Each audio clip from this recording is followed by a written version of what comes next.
Grad me uvijek dočekivao drugčiji, kad sam mu se izdaleka umoran vraćao.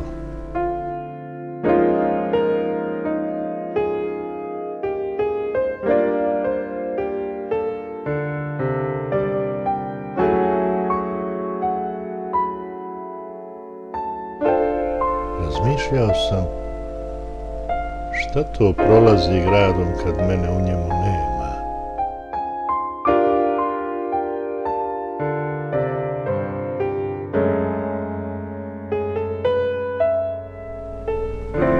Sad znam,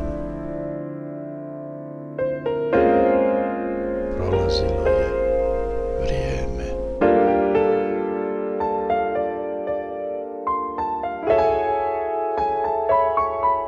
Dok me zabrinjavao prostor, nisam znao za strah. A otkad sam shvatio šta to prolazi gradom, strah me da i ja nekome ne budem drugčiji kad mi se umoran vrati izdaleka.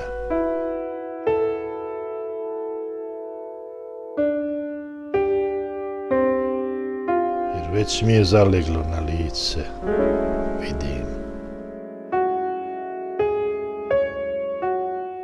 Ušlo mi u misao, znam.